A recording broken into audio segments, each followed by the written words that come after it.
How do you learn where the pentatonic scale is over the whole bass fretboard? In fact, how do you learn how to play any scales over the whole fretboard? I'm Greg from Greg's Bass Shed, and in this video lesson I'm going to explain all you need to know about the pentatonic box shape. The easiest and fastest way to play scales over the entire fretboard is to visualise the original shape that these scales make and then use them as building blocks to repeat the scale over the whole fretboard. Sure, it's really good to know what notes are in these scales, and I recommend that you learn the notes first of all, but then look at the patterns and think about patterns.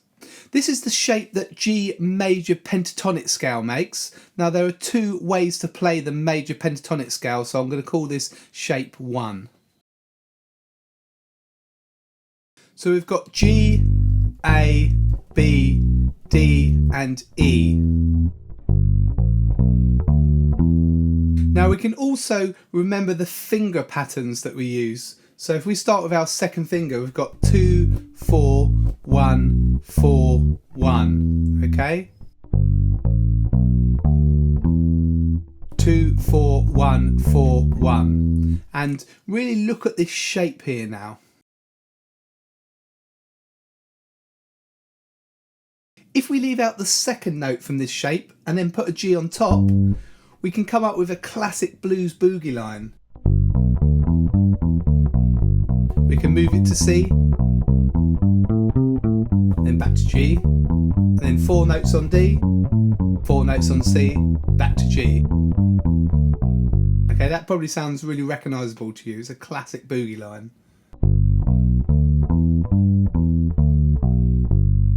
I've put all these examples and fretboard diagrams from this lesson on a PDF. You can get that for free below this video. Just click the link there. It's really handy to have this all down on paper so you can reference it as you're going through the lesson or look at it afterwards. So we're now going to take this basic shape and move it around, starting on a different G.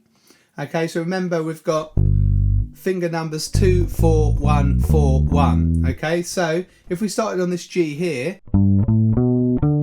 we'd run out of notes, run out of strings. So let's start on the G here on the 10th fret of the A string. So you just play the same pattern again. Okay. This is the first pattern.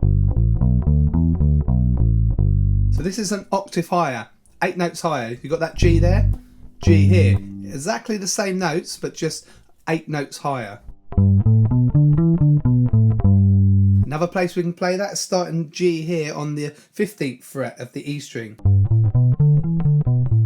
It's a bit tricky there to play, especially on kind of like P basses or telly basses. If you've got a 5 string or 24 fret bass, then it's a lot easier. Okay, so there are 3 positions for this major pentatonic scale.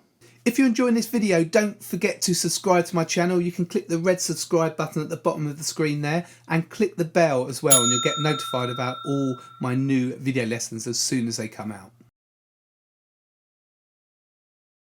Now the second shape for the major pentatonic, shape 2, this is the one I use most of the time really. So exactly the same notes, just a different way of playing it. Now this is useful if you want to slide into notes. Think about Sweet Home Chicago, the Duck Dunn riff. Okay? They're just notes from the pentatonic, but to try and slide into it in that first shape is a bit more tricky. So, okay, so this is shape number 2 for the G major pentatonic. And we've got more of our kind of what we call the box shape here. If we take the G out, A, B, D, E, okay? That kind of makes a box shape. So really look at this shape here now and try and memorise it again. Now the finger pattern I use for this scale in this position is 1, and then I jump to my first finger on A, 1, 1, 3, 1, 3, okay? 1, 1, 3, 1, 3. So play that a few times, just going up, coming back down.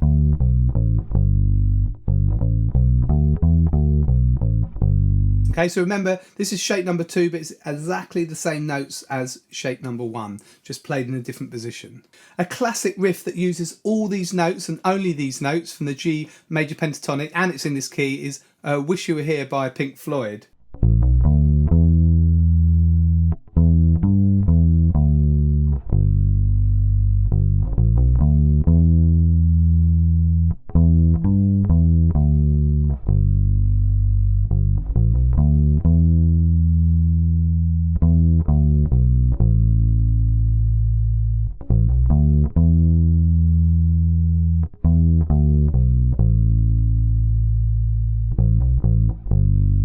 Okay, so once you can play G major pentatonic, you can play Wish You Were Here. Okay, so that's, again, that's on the free PDF. You can get that by clicking the link below this video. Now, I've also got links to all my t-shirts, my Greg's Bass Shed t-shirts. You can get this one here. This is limited edition, Low End Lover ones, 4 colours for that one. I've got the original Greg's Bass Shed logo t-shirt. I've got them for my different courses, Walk the Blues and Walking Through Jazz. So have a look there. The link, again, is below in the description. So some really cool t-shirts and some caps as well. So back to the box shape. What we're going to do now is move this second shape around the bass, starting on another G. Now, because we just used 2 strings, we can start on this G here on the 5th fret of the D string, and we can play that whole shape. Okay? So just really remember the shape that it makes on the fretboard and also the finger numbers. So that's an octave higher than the first position. Okay, now we can start again on the 10th fret of the A string. Okay, and we can play that position there. That's actually the same octave as this one, just in a different place on the bass. So it will sound different tone-wise because you're playing on different strings and different areas of the fretboard, okay? But it just gives you different options. If you're playing around this part of the bass and you want to do a fill, then you could do it here. Now we can do it on the E string here.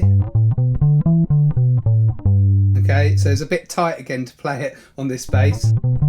You wouldn't really play it because it's the same octave as here. Okay, it's a lot easier to play there or here. Now we can start right up here on the 17th fret of the D string, but we run out of frets here on this bass. So we need to do that on another bass. So this has got loads more frets, 24 frets, so we can easily do it. This is the 17th fret. Don't get confused because this is a 5 string, okay? This is D string. Okay, so we'd start, this is G on the E string. G here. Start here on G. Start here on G. Start here on G. Okay, so there are lots of options there.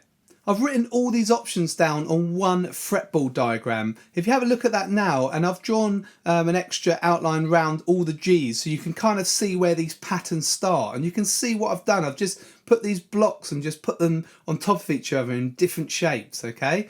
So you can run that whole exercise. Remember that if you look at where it starts on the 10th fret of the A string, that's the same as the other 2 positions where you start on the 5th fret of the D string, or the what is that, the 15th fret of the E string, okay? But you can run up the whole scale like this.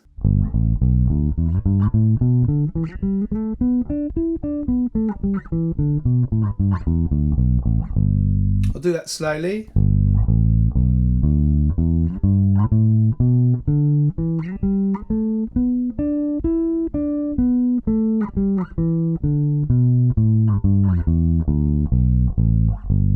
So I'm sort of making a choice to use G starting here, halfway through instead of here. Okay, so you can really do what you want. But the important thing is to look at this pattern here and see how these kind of building blocks, how you can use these little box shapes and take them around the whole fretboard. What I suggest you do now is take these box shapes in their original position. So we've got 2 shapes, 1,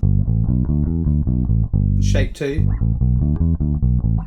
Okay, get these and get really familiar with how they look kind of on the fretboard diagram, so get your head around those, visualize them, work out what the note names are and then the fingering numbers, and then take them around the bass the same way I've done in this lesson. Find different Gs and start on those Gs, okay? So you're just kind of getting used to moving around the whole fretboard. First of all, work out where all the Gs are, and then use those kind of box shapes, okay? And you can run it like a whole scale going up and back down like I did. Then take it and start on a different note. Take this whole shape, so you're going to do for example F pentatonic, so this is shape 2, F major pentatonic, and then you can repeat the whole procedure, okay? And then you can maybe start on A, so shape 1 on A, shape 2, okay? So start on different root notes, and then you're going to get really familiar with the whole fretboard and how to transpose scales. Then after that, see if you can come up with a few riffs. Play Wish You Were Here, play the Boogie line, see if you can construct some of your own fills as well. And so then it becomes really useful. You can start to apply these kind of box shapes to your bass lines. I'd love to know how you got on with this lesson. If you found it useful, if you had some real aha moments, let me know below in the comments. I love seeing all your comments there. And any other ideas, if there's any other things to do with scales or pentatonics, or the fretboard, learning the fretboard that you'd like to see, then let me know again in the comments. And don't forget to subscribe to my channel and click the notification bell as well, and you get notified when all my new videos come out. If you really want to work and invest on your bass playing, then check out my video courses for bass players. I've got courses on reading music, sight reading, playing blues, a blues jam night survival guide, a new course on jazz bass. So click the link below in the description or go straight to gbshed.com/videos and you'll get more info there about the courses. You can also purchase a PDF booklet with all the PDFs from my first 150 YouTube videos. Again, I've put the link below here, so check out the description, really useful links there. And having these booklets are fantastic. It saves you kind of downloading all the individual PDFs. Thanks for joining me in this video. This is Greg from Greg's Bass Shed, and I hope to see you very soon in the next video lesson.